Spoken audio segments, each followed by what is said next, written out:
ओम अज्ञानतिमिरान्धस्य ज्ञानाञ्जनशलाकया चक्षुरुन्मीलितं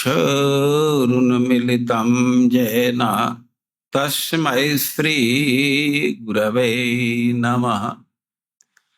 हे कृष्ण करुणा सिन्धु दीनबन्धो जगत्पते गोपेश गोपिका कांत राधा कांत नमस्तुते। जयतां सुरतोर्पंगुर मम मंदमतिर्गति मत सर्वस्व पदाम्भोज राधा मदन मोहनौ। तप्त कांचन गौरांगे राधे वृंदावनेश्वरी वृषभानुसुते देवी प्रणमामि हरिप्रिय।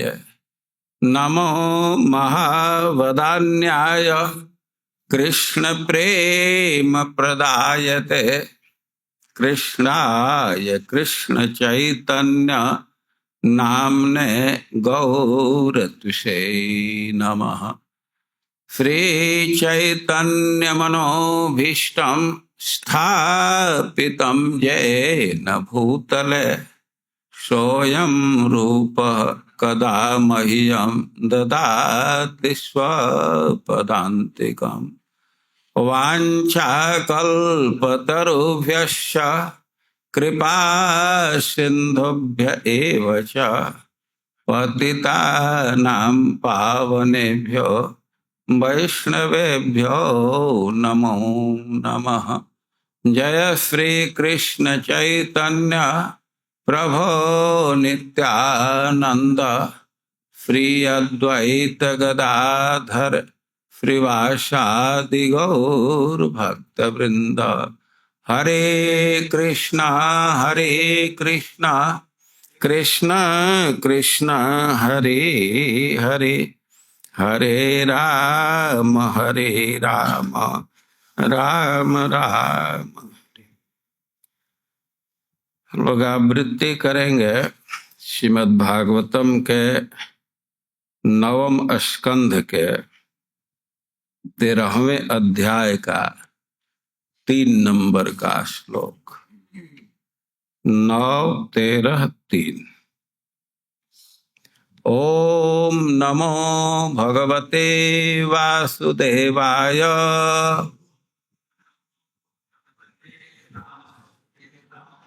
ओम नमो भगवते वासुदेवाय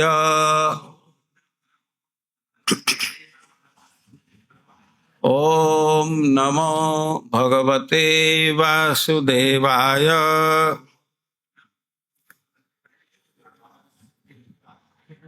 निमेह चलम इदम निमिश्चलमिदम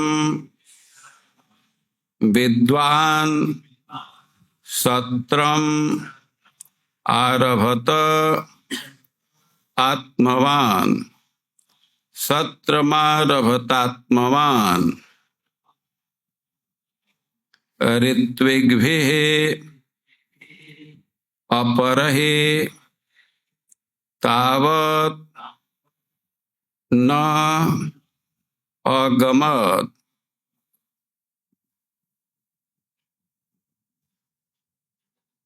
यावतः गुरुः निमिश्चलमिदं विद्वान् सत्रमारभत आत्मवान्।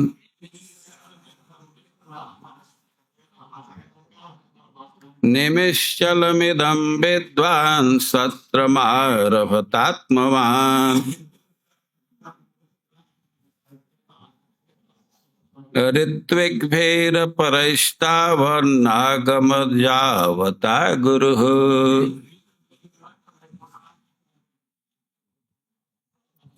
निमिश्चलमिदं विद्वान् सत्रमारभत आत्मवान्। ऋत्विग्भिरपरैस्तावन्नागमद्यावता गुरुः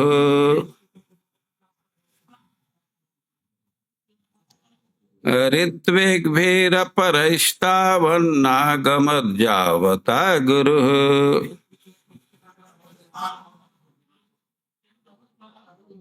निमिश्चलमिदं विद्वान् सत्रमारभतात्मवान् ऋत्विग्भिरपरैस्तावन्नागमद्यावता गुरुः।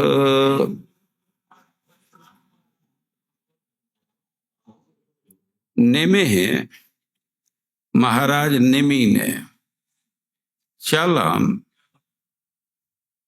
किसी भी क्षण समाप्त होने वाले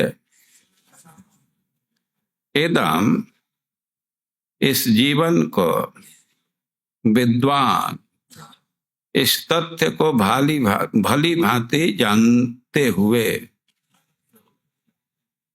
सत्रम यज्ञ को आरभत शुरू किया। आत्मवान स्वरूप सिद्ध व्यक्ति ऋत्विक भी पुरोहितों द्वारा अपर है गुरु वशिष्ठ के अतिरिक्त अन्य तावत उस समय तक नहीं आगम लौट आए यावता जब तक गुरु वशिष्ठ। अनुवाद और तात्पर्य श्रील प्रभुपाद के द्वारा। अनुवाद महाराज नेमि चूंकि स्वरूप सिद्ध जीव थे, अतः उन्होंने सोचा कि यह जीवन क्षणिक है, अतएव दीर्घ काल तक गुरु वशिष्ठ की प्रतीक्षा करने के बदले उन्होंने अन्य पुरोहितों से यज्ञ संपन्न कराना आरंभ कर दिया। तात्पर्य चाणक्य पंडित का कथन है, शरीरम क्षण विद्वांसी कल्पांत स्थायिनो गुणा। इस भौतिक संसार में मनुष्य की आयु किसी भी क्षण समाप्त हो सकती है, किंतु यदि कोई इसी जीवन में कुछ उल्लेखनीय कार्य करता है तो उस गुण का अंकन इतिहास में सर्वदा के लिए हो जाता है। महाराज निमि एक महान व्यक्ति थे, अतः वे इस तथ्य से परिचित थे, मानव जीवन पाकर मनुष्य को इस प्रकार कर्म करना चाहिए जिससे वह अंत में भगवत धाम वापस जा सके। यही आत्म साक्षात्कार है। जगत गुरु श्रील प्रभुपाद की।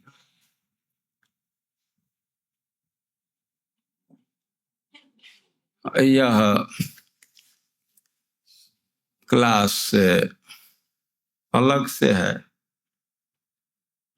जनरली हम लोग भागवत में बैठते हैं तो एक एक श्लोक आगे बढ़ते चलते हैं, पीछे का सब ज्ञान रहता है। हाँ, इस श्लोक में निमि महाराज के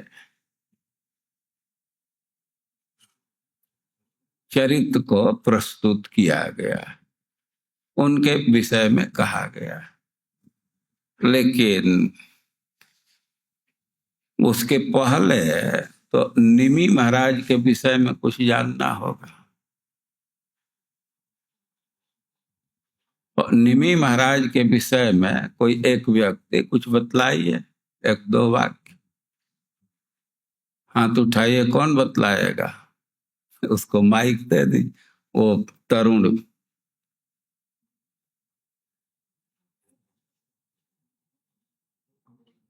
हमको नहीं बतलाना है, ऐसे बोलिए, सबको ध्यान में रह करके सबको समझा देना है। खड़ा होकर के बोलेंगे तो और अच्छा रहेगा। निमि महाराज नवयोगेंद्रों में से एक थे। नहीं याद मुझे। हाँ ठीक ठीक, अच्छा, चीज के नजदीक पहुंचे। ठीक है। निमि महाराज इक्ष्वाकु के पुत्र थे। प्रथम श्लोक में दिया गया है निमिरिक्ष्वाकु तनय। इक्ष्वाकु महाराज के पुत्र। इक्ष्वाकु कौन है? अनंत मनु महाराज के पुत्र। मनु महाराज के पुत्र। इनका नाम इक्ष्वाकु क्यों हो गया? ये छींक से उत्पन्न हुए। मनु महाराज शिवतः, यही शब्द है, ऐसे छींके तब तक एक छींक से ही लड़का उत्पन्न हो गया और छींक से उत्पन्न हुए, इससे इनका नाम इक्ष्वाकु हो गया। ये तो राजर्षि उत्पन्न हुए और छींक से भगवान भी उत्पन्न हुए हैं ना। कौन भगवान उत्पन्न हुए? कौन कथा बतलाएगा? बराह भगवान। ब्रह्मा जी छींके, यही है ना। अंगुष्ठ मात्र।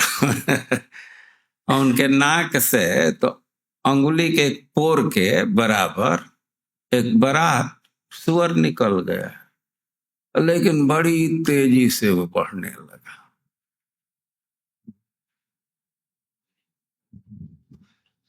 और निमि महाराज के विषय में जानना चाहिए कि इक्ष्वाकु के वे पुत्र। इक्ष्वाकु महाराज बड़े प्रतापी राजा है, भगवान राम के पूर्वज है।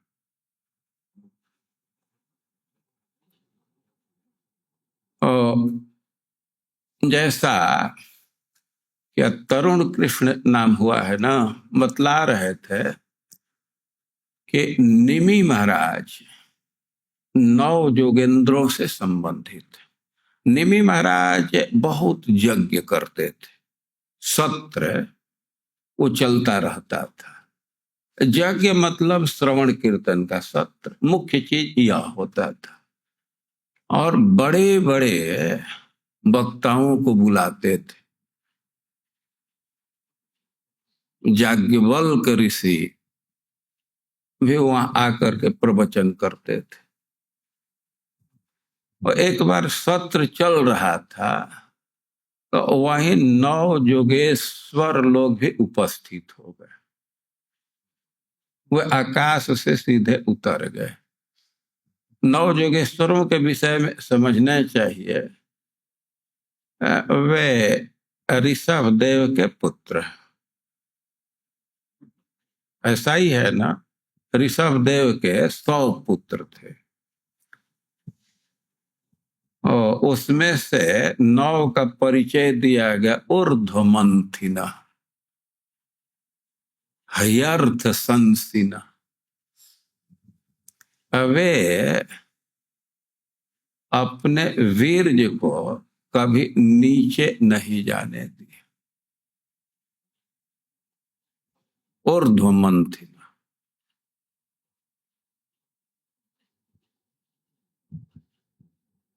वीर्य शरीर में बनता है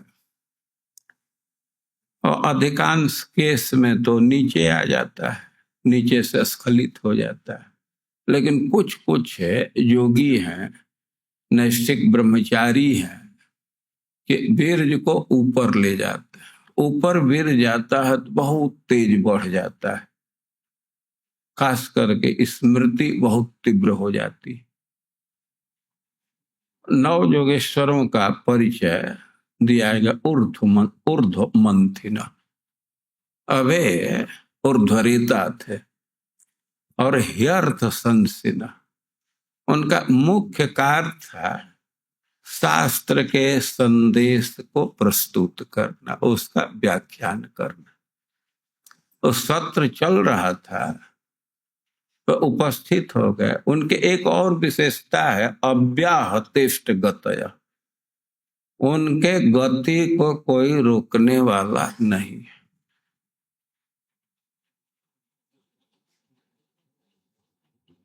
आप लोग कहीं जाएंगे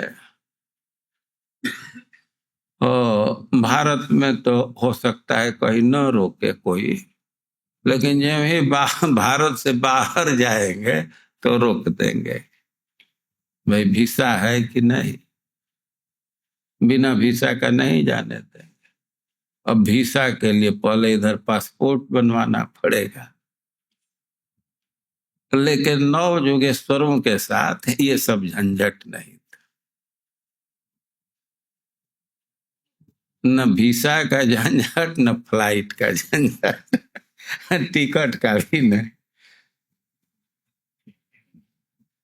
और लगेज इत्यादि के तो उनको था ही नहीं, वो सब प्रॉब्लम नहीं था। और उनका परिचय दिया गया अव्याहतिष्ठ गते, वो जहां जाना चाहते हैं और कोई रोक टोक नहीं करता था। तो आकाश से ही उतर गए, सीधे मिथिला में उतरे। निमि महाराज सत्र प्रारंभ किए थे, ऐसे तेजस्वी संतों को देखे तो बहुत प्रसन्न हुए और उनसे प्रश्न करने लगे। श्रीमद् भागवतम में उनका संवाद बहुत प्रसिद्ध अंश है। वे 9 थे और सब विद्वान थे, लेकिन थोड़ा थोड़ा अपना व्यक्तित्व तो होता है। वे प्रश्न किए तो जो जिस क्षेत्र में विशेष योग्यता रखते थे तो प्रश्न का उत्तर दिए।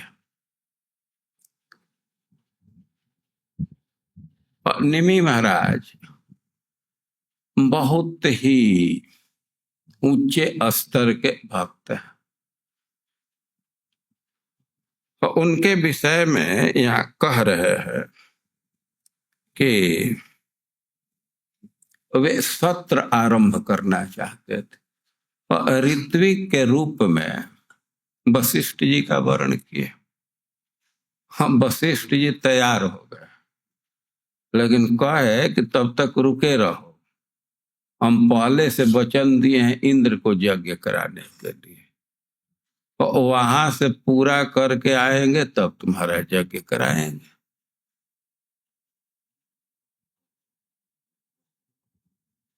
ये भाई हम पूरा गारंटी के साथ तो नहीं कह सकते, सब तो ऐसा नहीं करता है, लेकिन कुछ कुछ लोग हैं कि अपने ग्राहक को नहीं छोड़ते। वकील के पास चले जाइए तो बिजी रहेगा, फिर भी कहेगा हाँ फाइल रख दीजिए, अगले डेट या डेरा पर आ जाइएगा। ये जो मिस्त्री हैं और जो ईंटा जोड़ते हैं या लकड़ी का काम करते हैं, पत्थर का काम करते हैं, तो आप उनसे कहिए कि हमें भी काम कराना है, तो तैयार हो जाएंगे। वो मना नहीं करेंगे, वहां ले जाकर के सामान करनी बसला रख देंगे, एक दिन कुछ करेंगे और फिर जहां काम कर रहे हैं तो उधर चले जाएंगे, हाँ हाँ पूरा करके आ रहे हैं, फोन करते रही।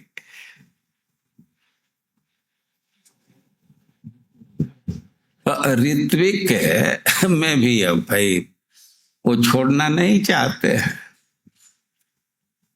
तो वशिष्ठ जी मना नहीं किए, लेकिन उधर इंद्र के तरफ से भी था, हम भाई स्वर्ग का जो व्यक्ति है तो उसका स्तर तो ऊंचा है, या ये पहले से डेट दे चुके थे तो कहे कि हम तो पहले से उधर के लिए कह चुके हैं, वचन दिए हैं, तो उधर जा रहे हैं कि प्रतीक्षा करो। अब यह सिचुएशन है, आप निमि महाराज के विषय में कह रहे हैं। फिर से श्लोक बोलिए। निमिश्चलमिदं विद्वान् सत्रमारभतात्मवान् ऋत्विग्भैरपरैस्तावन् नागमद्यावता गुरुः।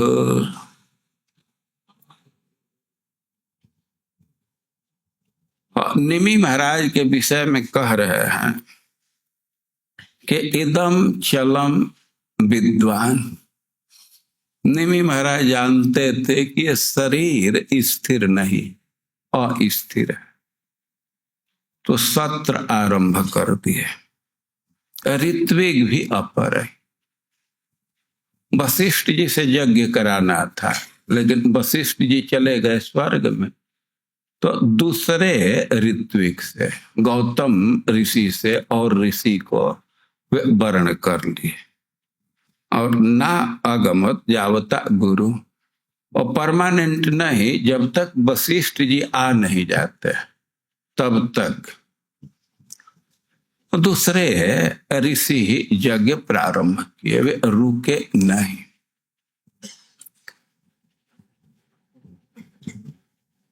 तो अनुवाद एक व्यक्ति पढ़िए, प्रभुपाद जी जो अनुवाद किए हैं श्लोक का, एक व्यक्ति कॉर्डलेस माइक लेकर के पढ़िए। तरुण आपके पास है माइक, पढ़िए, अनुवाद पढ़िए, इधर दे दीजिए उनको। पढ़ने में या बोलने में ध्यान रखना चाहिए कि हमारे लिए नहीं वो करना है, पूरे समाज को ध्यान में रखकर। महाराज निमि स्वरूप सिद्ध जीव थे, अतएव उन्होंने सोचा कि यह जीवन क्षणिक है।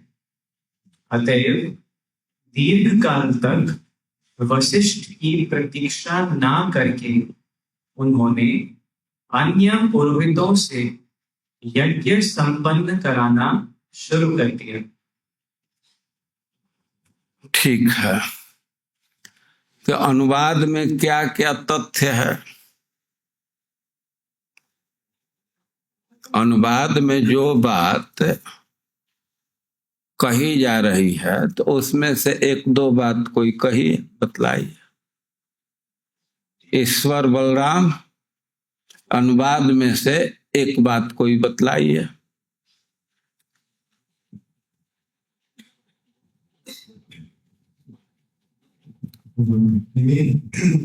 महाराज सोचे थे ये जीवन भी कभी समाप्त हो सकता, कभी समाप्त हो सकता है, कुछ भी हो सकता है, कर सकते, कुछ भी हो सकता है। शायद मैं हेल्थी थोड़ा सा जल्दी निग्रह कर लेता हूँ। तो एक बात आ रही है कि उनके मन में विचार आ रहा है कि इस जीवन का कोई ठिकाना नहीं, कार्य रोकना नहीं चाहिए, यज्ञ रुकना नहीं चाहिए, प्रारंभ कर दिए।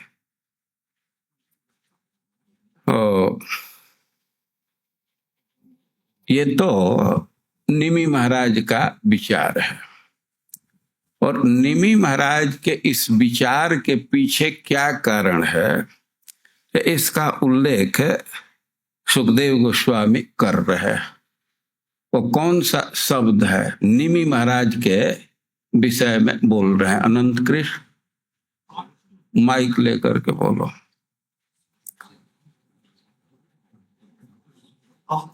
आत्मवान। आत्मवान, आत्मवान का अर्थ श्रील प्रभुपाद जी कर रहे हैं स्वरूप सिद्ध व्यक्ति, सेल्फ रियलाइज्ड पर्सन। जो आत्मा का अनुभव कर रहा है उसको सेल्फ रियलाइजेशन कहते हैं। सब लोग आत्मा का अनुभव नहीं करते। वे आत्मा दोनों अर्थ में प्रयुक्त होता है। आत्मा मतलब जीवात्मा, आत्मा मतलब परमात्मा, दोनों साथ में है और दोनों में बहुत बहुत सादृश्य, सिमिलैरिटी भी है, थोड़ा थोड़ा अंतर भी है। और सबको आत्मा का अनुभव नहीं होता। वे आत्मा परमात्मा हृदय में है, वो अनुभव क्यों नहीं होता है?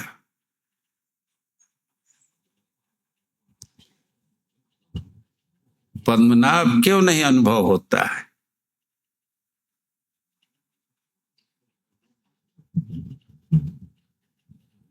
श्रीमद् भागवतम में ही कहा गया है, कैसे यतसानुबंधे सतदेह गेहे ममाह मृत्यु दुराग्रहण पुंसाम ते दूरो बसतो पिपुरिया। भगवान तो पुरी में, हृदय में ही हैं, लेकिन उस व्यक्ति के लिए बड़े ही दूर हो जाते हैं। किस व्यक्ति के लिए? यदसानुबंधे सतदेह गेहे ममाह मृत्यु दुराग्रहण। असति देह गेह, असति तुच्छ, इस देह को तुच्छ कह रहे हैं। तुच्छ क्यों कह रहे हैं, असत क्यों कह रहे हैं?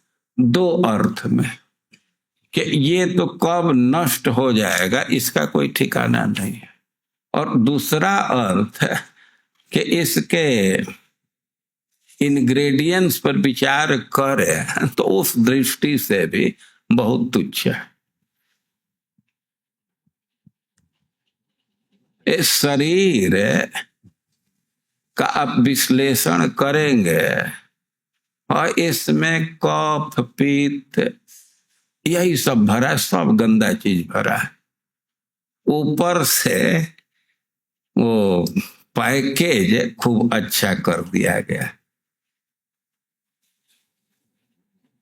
कोई कोई प्रश्न करेगा, कैसे पता है कि सब खराब चीज है? वो पता चल जाता है।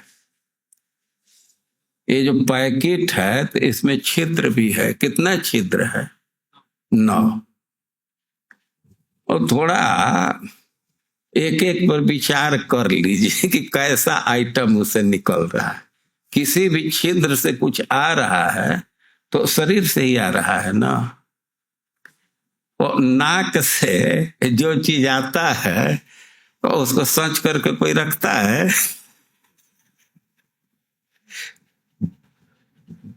कान से जो चीज निकलता है तो उसको भी फेंकते ही है ना।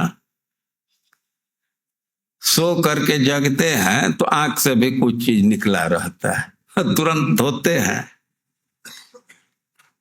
और किसी भी दरवाजा से, किसी भी छिद्र से अच्छा चीज तो नहीं आ रहा है।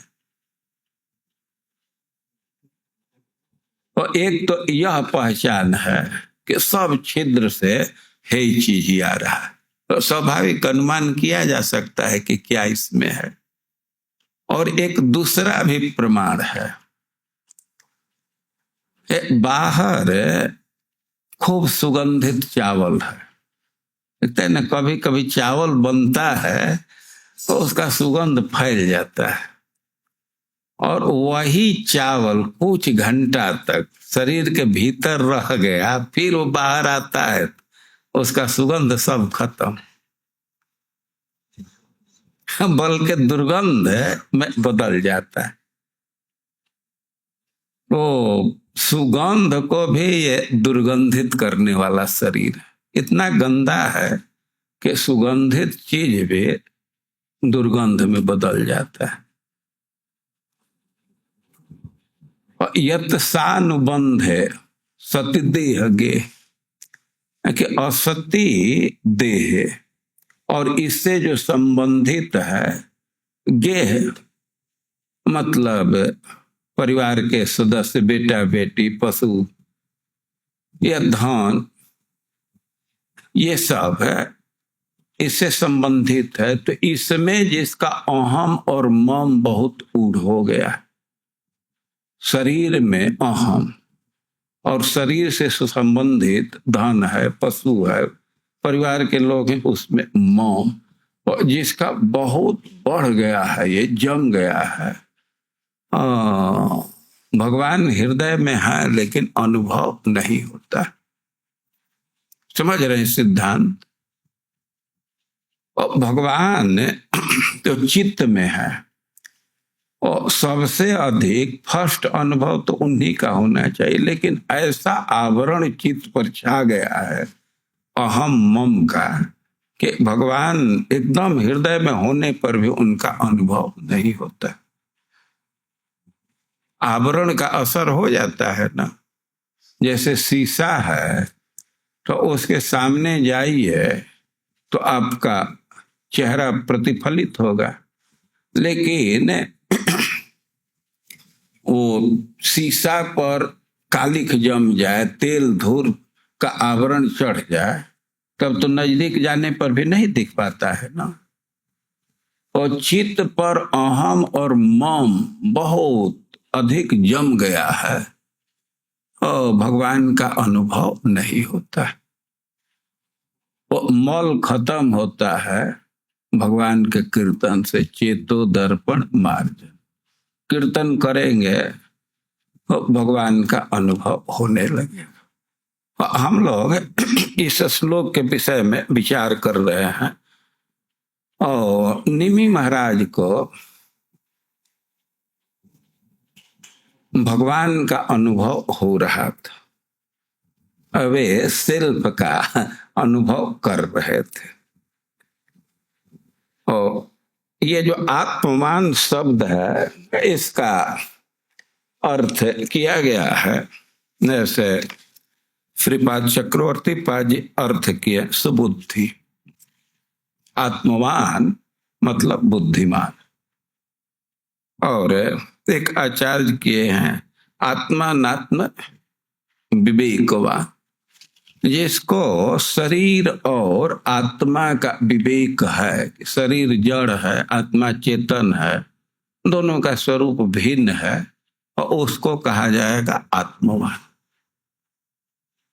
तो निमि महाराज आत्मवान थे, उनको जड़ और चेतन का विवेक था, शरीर के स्वरूप को जानते थे, आत्मा के स्वरूप को जानते थे, और इसलिए वे प्रतीक्षा नहीं किए, यज्ञ प्रारंभ कर दिए। वे जानते थे कि शरीर का कोई ठिकाना नहीं, निश्वासो नहीं विश्वासो कदा रुद्धो भविष्य। यद्यपि पुरोहित कह करके गए हैं कि प्रतीक्षा कर, लेकिन ना, प्रतीक्षा नहीं की। तो अब इस पर श्रील प्रभुपाद जी तात्पर्य लिख रहे हैं, और तात्पर्य छोटा तात्पर्य है, एक व्यक्ति पढ़िए, फिर से पढ़िए, मैं पढ़ा हूं लेकिन फिर से पढ़िए। माइक किसके पास है? माइक अब पढ़ो। चाणक्य पंडित का कथन है, शरीरम क्षण विद्वांसी कल्पांत स्थायी पुनः।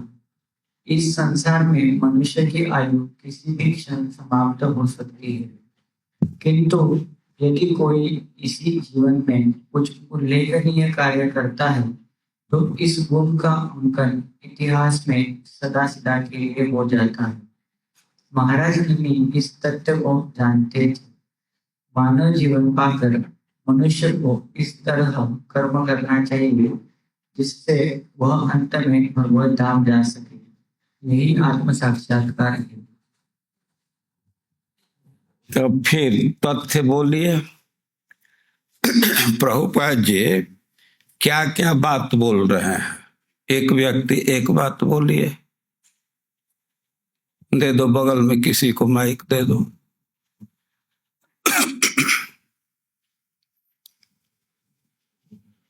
ये संदीप को दीजिए, ये भाषण के लिए बड़ा उद्यत रहता है। जो यहाँ लिखा है उससे बोलना है, जो मन में भरे हो उससे नहीं। इस संसार में मनुष्य की आयु क्षणिक है। मनुष्य की आयु क्षणिक है, एक तथ्य है। ठीक, बहुत अच्छा। और शरीर तो क्षणिक है, लेकिन कुछ कुछ चीज ऐसा है कि वह क्षणिक नहीं है, वो अस्थाई है, चिरस्थाई है, उसका नाश नहीं होगा। वो क्या चीज है? कुछ कुछ चीज है कि उसका कल्प तक नाश नहीं होगा। वो क्या कह रहे हैं प्रभुपाद जी?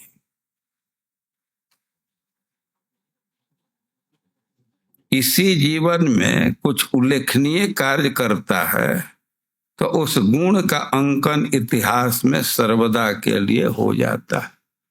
कुछ ऐसा कार्य कर देते हैं, वो कार्य उसका ध्वंस नहीं होता है, उसकी चर्चा, शरीर तो खत्म हो जाएगा, राख हो जाएगा, लेकिन कुछ अच्छा कार्य कर दिया तो वह कल्पांतर स्थायी न गुणा, वो बहुत दिन तक रहेगा, कल्प के अंत तक रहेगा।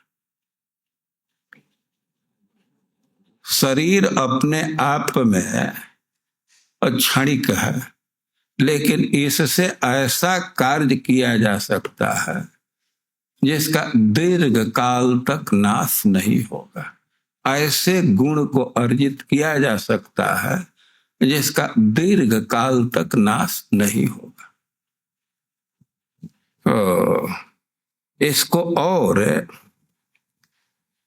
स्पष्ट कर रहे हैं कि मनुष्य शरीर मिला है तो क्या काम करेगा, तो उसको आत्म साक्षात्कार कहा जाएगा।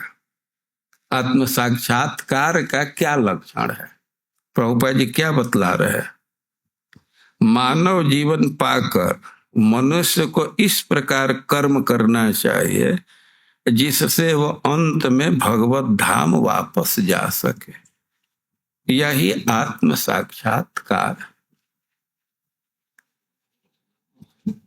आत्म साक्षात्कार का व्यवहारिक अर्थ है क्या प्रभुपाद जी बतला रहे हैं? ऐसा कार्य करना है कि जीवन के अंत में हम भगवान के धाम में चले जाए। तो देखिए, यह एक लक्षण दिया जा रहा है, संकेत दिया जा रहा है कि शरीर और क्षण विध्वंसी है, लेकिन इससे ऐसा कार्य किया जा सकता है जो कल्पांत स्थायी हो, कल्प के अंत तक बना रहे। अब और दृष्टि से विचार करें तो शरीर अपने आप में तुच्छ है, लेकिन यह बहुत भारी साधन, भले ही गंदा भरा हुआ है, लेकिन साधन बहुत महान कार्य के लिए। इसी शरीर से हम भगवान के धाम को प्राप्त कर सकते हैं। तो जो प्रकृति से परे है उसकी प्राप्ति इस शरीर से किया जा सकता है, और इस दृष्टि से शरीर बहुत महत्वपूर्ण है। अपने आप में तो बहुत हेय है, लेकिन इससे उपलब्धि बहुत भारी प्राप्त किया जा सकता है। इसका उपलब्धि बहुत महान है, और इस बात को दूसरे जगह और भी स्पष्ट किया गया है।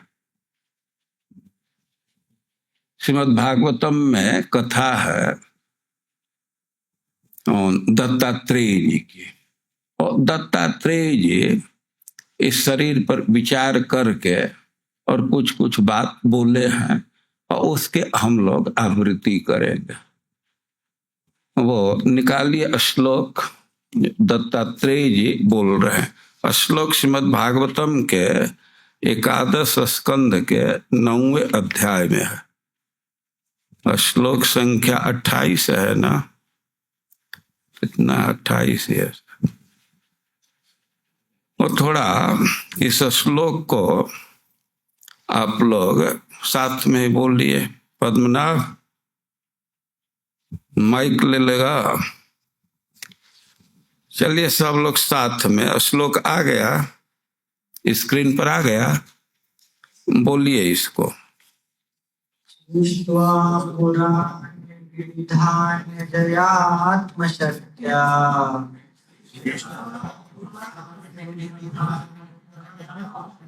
साथ में सब लोग बोलिए, साथ फिर से चालू करो। दृष्ट्वा पुराणे विविधानि जयात्मशक्त्या विवेशान् सरित्वरसो भगवतं सुतसुतं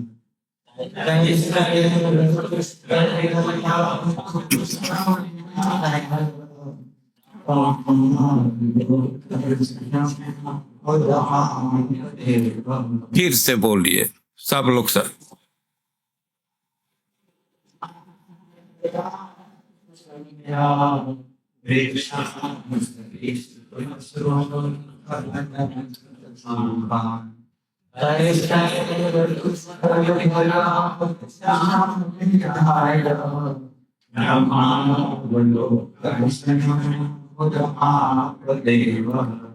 कह रहे हैं कि सृष्टवा पुराण विविधानि अजयात्म सत्या, भगवान अपनी माया शक्ति से विविध प्रकार के शरीर की रचना की। पुराणी मतलब शरीराणी, पुर मतलब शरीर, और विविध प्रकार के शरीर की रचना की है। अरे भाई कुछ बतलाइए किस किस शरीर की रचना की है? तो क्या गिनती कर रहे हैं? वृक्षान सरीसृप पशुन खग दंश मत्स्य, भगवान वृक्ष के शरीर की रचना की। वृक्ष एक शरीर है, इसमें भी जीव है और बहुत भारी विशेषता है वृक्ष की। वृक्ष पर विचार कीजिए तो उसका जीवन परोपकारमय, तपस्यामय। अब उसके तुलना में मनुष्य शरीर बहुत है। वृक्ष का एक एक चीज दूसरे के उपकार में आता है। और वृक्ष के जीवन पर विचार कीजिए, वो एक जगह पूरा जीवन व्यतीत कर देता है। एक जगह खड़ा है, जहां वहां खड़ा है, और पैर से ही अपना भोजन वोजन सब काम कर लेता है। फिर से उसको पादप कहते हैं। पादे न पिबती इति पादप। और भाई किसी मनुष्य को एक जगह खड़ा और 10-20 घंटा रहने में भी मुश्किल हो जाएगा। खड़ा होने की बात क्या है? अब एक घर में रहते हैं तो फिर योजना करते हैं, बोर हो रहा है, थोड़ा पिकनिक करना चाहिए, थोड़ा आउटरीच होना चाहिए। वृक्ष एक जगह बिता देता है। मछली है और पानी में ही जीवन व्यतीत करती। और कह रहे हैं कि वृक्षन सरीसृप, कुछ कुछ चलने वाले विचित्र विचित्र प्रकार के प्राणी हैं। और पशु हैं, खग हैं, उड़ते रहते हैं पक्षी, और दंश मच्छर इत्यादि। कोई कोई छोटे प्राणी हैं और उड़ते हैं, उसे में लाइट की भी व्यवस्था है।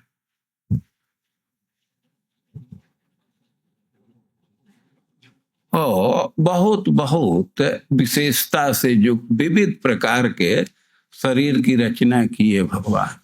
लेकिन तैतै रतुष्ट हृदय, उनका हृदय संतुष्ट नहीं हुआ।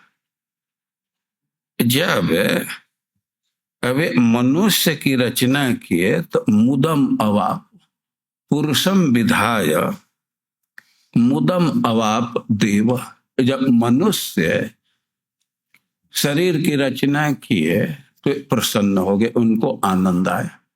भाई क्यों ऐसा हुआ, क्या विशेषता है मनुष्य शरीर की? यानी कि ब्रह्मावलोकधीषण, इस मनुष्य शरीर में ऐसी बुद्धि भगवान दिए हैं कि उसका उपयोग करने से व्यक्ति भगवान का दर्शन कर लेगा, ब्रह्म साक्षात्कार कर लेगा, भगवान के धाम को प्राप्त कर लेगा। भगवान एकादश स्कंध में इस शरीर का परिचय दिए हैं कि मल्लक्षण इमम काय, ये शरीर हमारी प्राप्त कराने, ये शरीर हमको प्राप्त कराने वाला है। ये मनुष्य शरीर के बहुत बहुत दोष है। ये गंदा है, हे क्षणभंगुर है, लेकिन इसके कुछ कुछ विशेषता है जो इसको बहुत महान बना देता है। और दूसरा शरीर भगवान रचे, परिवार का पोषण वो लोग भी कर लेते हैं, लेकिन वे कभी वैकुंठ कैसे प्राप्त करेंगे इसकी योजना नहीं करते। अपने बच्चों का पालन पोषण कर लेते हैं, वो भोजन की व्यवस्था, आवास की व्यवस्था सब कर लेते हैं, लेकिन मनुष्य की विशेषता है कि वो सब कार्य तो करता ही है, वो भविष्य के लिए, दूसरे जन्म के लिए भी योजना बना सकता है। उसके पास ऐसी बुद्धि है ब्रह्मावलोकम, जिससे वो भगवान का धाम प्राप्त कर सकता है, भगवान का दर्शन कर सकता है। और इस गुण के चलते भगवान बहुत प्रसन्न हो कि हाँ अब काम लायक सृष्टि हो गई।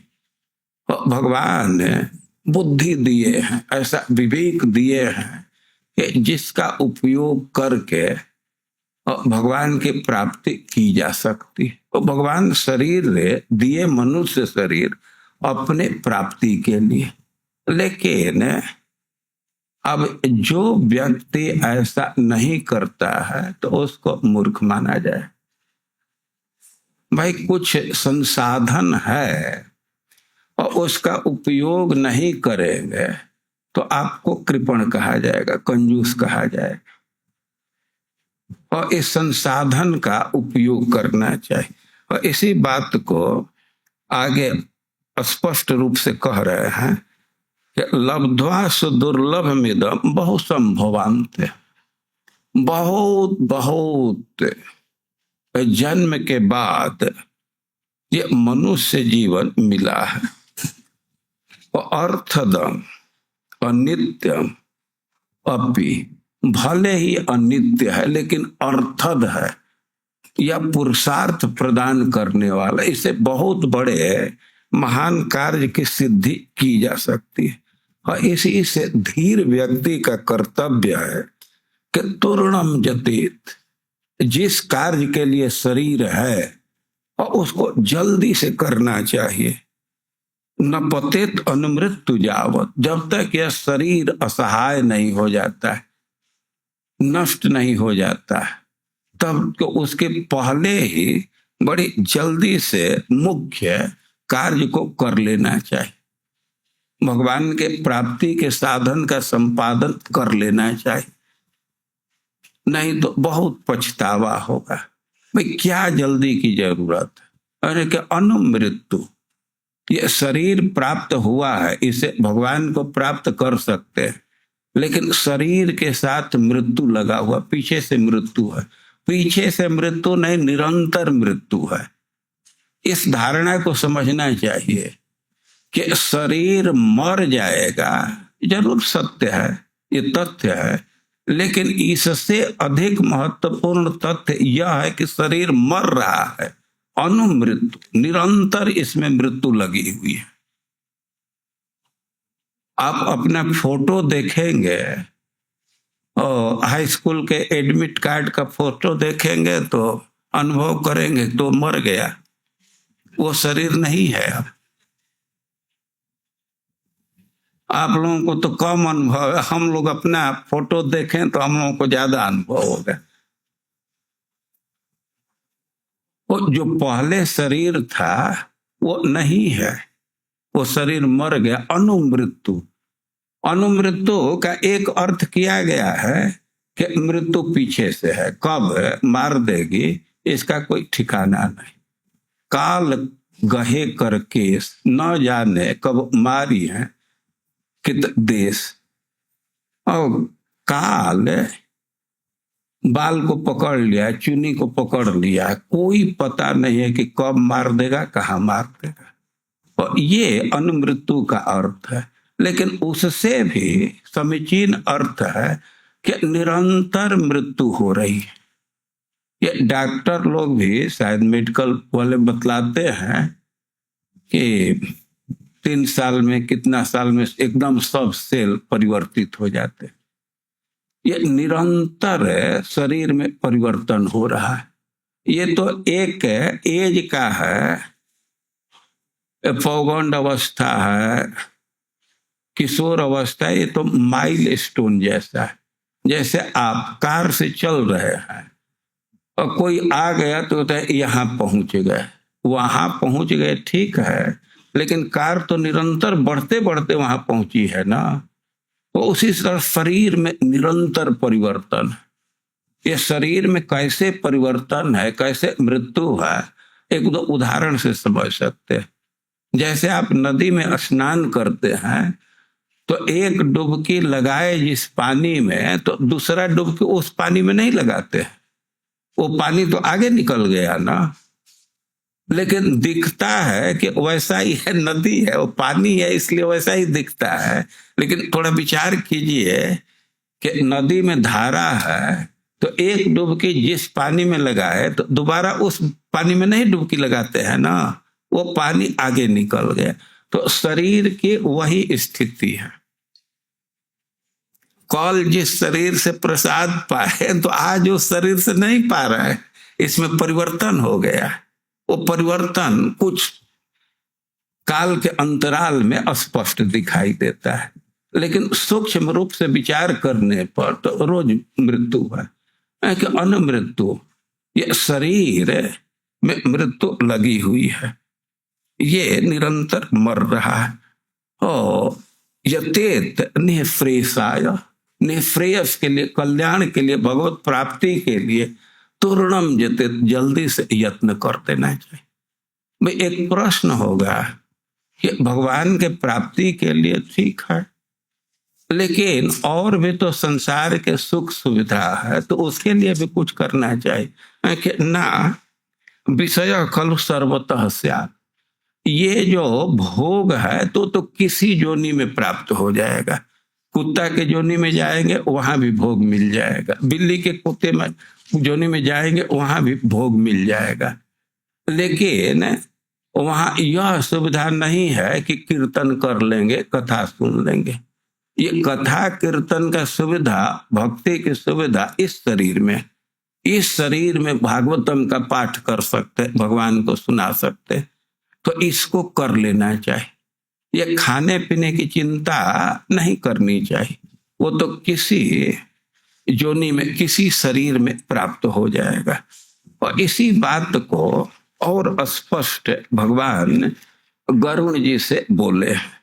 और इससे इसको भी आप लोग पीछे से बोलिए, है स्क्रीन पर आ गया ना।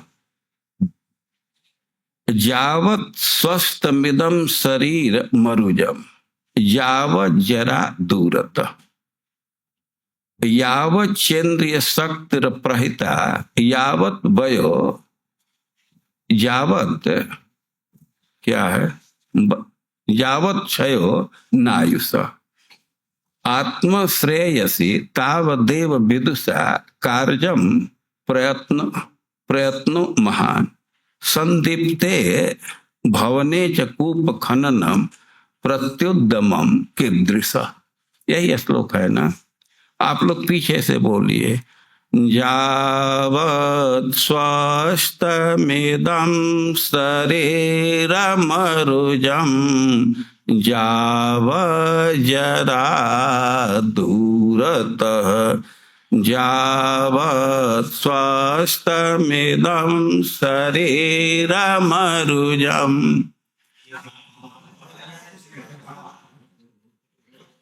यावत् चेन्द्रिय शक्तिरप्रतिहता, यावत् क्षयो नायुषः।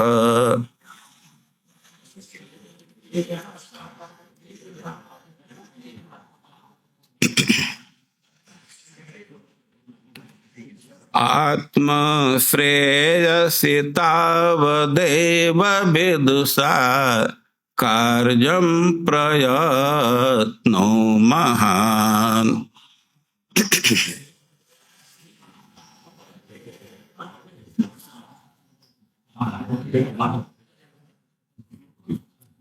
संदीप्ते भवने च कूपखननं प्रत्युदमः कीदृशः।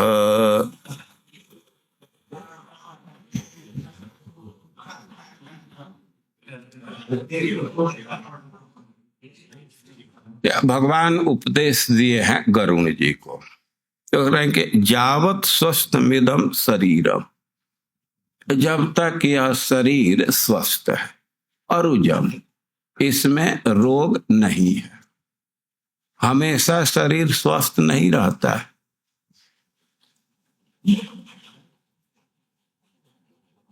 आयु कम है तो प्राय प्राय शरीर स्वस्थ रहता है। अब इसके बाद आयु बढ़ जाने पर बीपी ऊपर है तो शुगर ऊपर है, तो डॉक्टर लोग कह रहे हैं कि शरीर के जो लिम्स हैं वो कोऑपरेट नहीं कर रहे हैं, मल को फेंक रहे हैं, न मूत्र को फोर्स से फेंक रहे हैं, कई कठिनाई आ जाती है। ये कह रहे हैं कि जावत स्वस्थ मिदम शरीर, जब तक यह शरीर स्वस्थ है, अरुजम, इसमें रोग नहीं है, जावत जरा दूरत, और जब तक बुढ़ापा दूर है, जावत चंद्र शक्ति रप रहता है, जब तक इंद्रियों की शक्ति बाधित नहीं है। एक समय के बाद इंद्रियों की शक्ति बाधित हो जाती है। अभी बहुत लोग हैं कि छोटा छोटा अक्षर भी पढ़ लेते हैं, घड़ी के पीछे क्या लिखा है वो पढ़ लेंगे, लेकिन एक समय के बाद घड़ी के पीछे क्या लिखा है या दवा के बोतल पर क्या लिखा है अब नहीं पढ़ पाएंगे।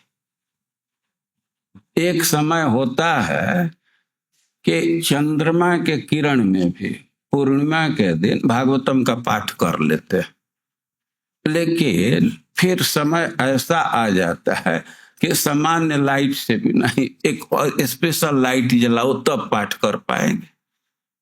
ये स्थिति हो जाती है। तो कह रहे हैं कि जावत चंद्रिय शक्ति अप्रतिहत है, जब तक इंद्रियों की शक्ति अप्रतिहत है, बाधित नहीं हो रही है, जावत क्षयो नायुष, और जब तक आयु का क्षय नहीं हो गया, आत्मश्रेयस्तावदेव विदुषा कार्यम प्रयत्नो महान। और जो विद्वान व्यक्ति है, निपुण है, और उसका यही कार्य है कि उसी समय, अभी बुढ़ापा दूर है, इंद्रियां बाधित नहीं हुई हैं, शरीर में बहुत रोग नहीं है, तो आत्मश्रेयसी अपने कल्याण का कार्य कर लेना चाहिए, प्रयत्न करना चाहिए। संदीप्ते भवने च कूप खननम प्रत्युदम के दृश्य। अब जब शरीर में बुढ़ापा गहरा गया, कई एक रोग हो गए, अब उस समय प्रयास करने का कुछ मतलब नहीं। कि गर्मी का दिन है तो सलाह दिया जाता है कि पहले ही आसपास पानी रखना चाहिए, कभी भी आग लग सकती है। अब घर में आग लग जाए और उसको बुझाने के लिए कुआं खोदने लगे, और इस उद्यम का कोई वैल्यू नहीं, और समय पर कार्य करने का महत्व है। और भगवान गरुण जी को सलाह देने, उपदेश दे रहे हैं कि जब तक इंद्रियां में शक्ति है, शरीर स्वस्थ है, बुढ़ापा दूर है, और उसी समय आत्म श्रेयसी के लिए खूब लग करके प्रयास कर लेना चाहिए। यही विद्वान का लक्षण है, यही बुद्धिमानी। अब टालते जाएंगे तो बाद में कुछ नहीं किया जा सकता। आग लग जाए, कोई कहे कि कुआं खान करके बुझा देंगे, तो यह संभव नहीं। तो श्लोक का भाव समझ में आ रहा है ना? आप लोग पीछे से बोलिए। यावत् स्वस्थमिदं शरीरमरुजं यावज्जरा दूरतः।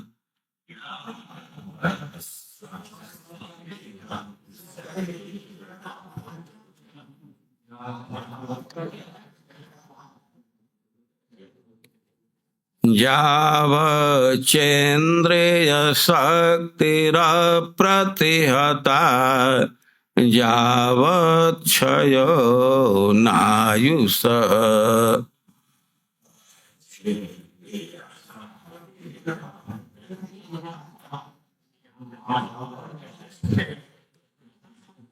आत्मश्रेयसि तावदेव विदुषा कार्य प्रयत्नो महान्।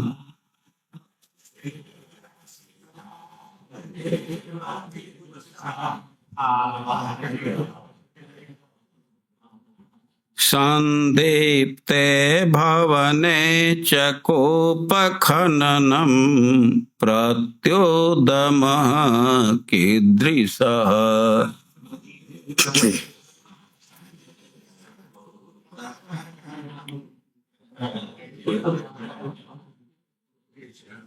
श्लोक के शब्द का कुछ कुछ अर्थ समझ में आ रहा है ना? अब लोग साथ में बोलिए सब लोग।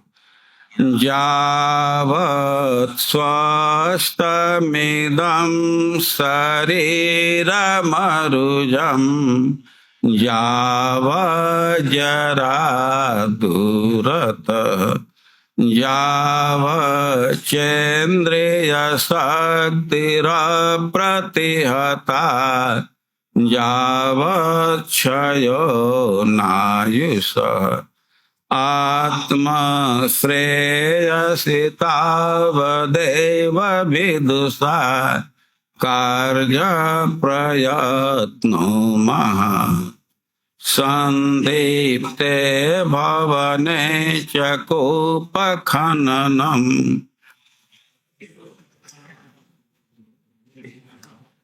निमि महाराज के विषय में कहा जा रहा है कि इन सब बातों को जानते थे, सब ध्यान में रखते थे, विद्वान है, तो प्रतीक्षा नहीं की, यज्ञ प्रारंभ कर दी।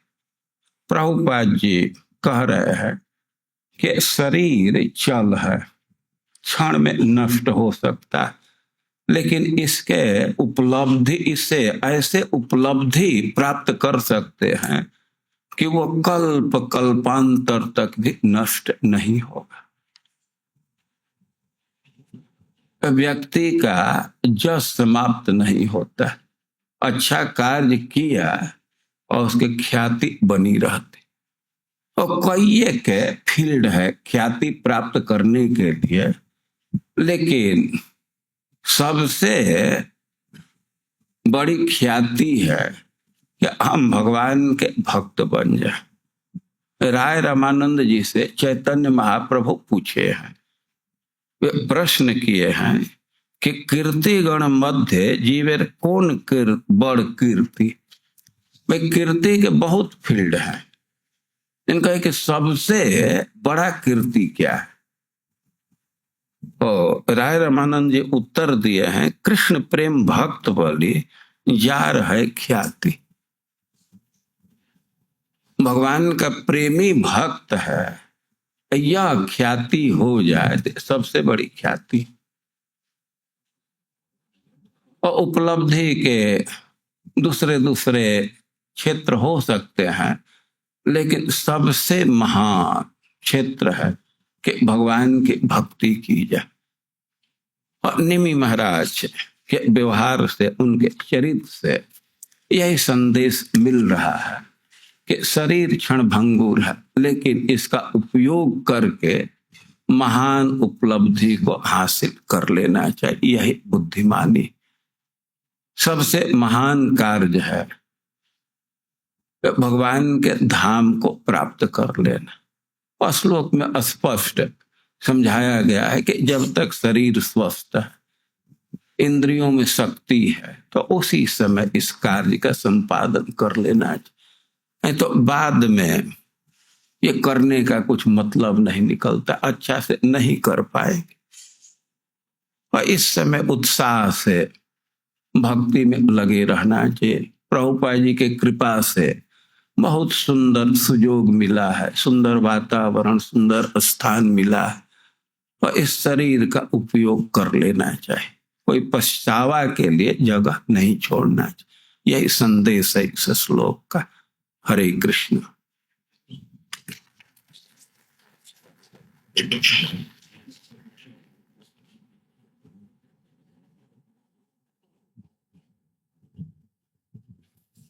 ठीक है, प्रश्न का अवसर होता है, लेकिन हमको टाइम नहीं है।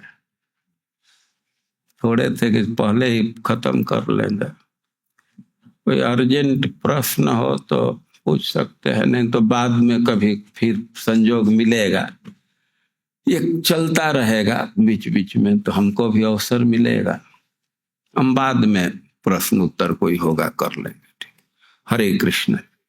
Hare Krishna, Krishna Krishna, Hare Hare, Hare Rama, Rama Rama, Hare Hare, Hare Krishna.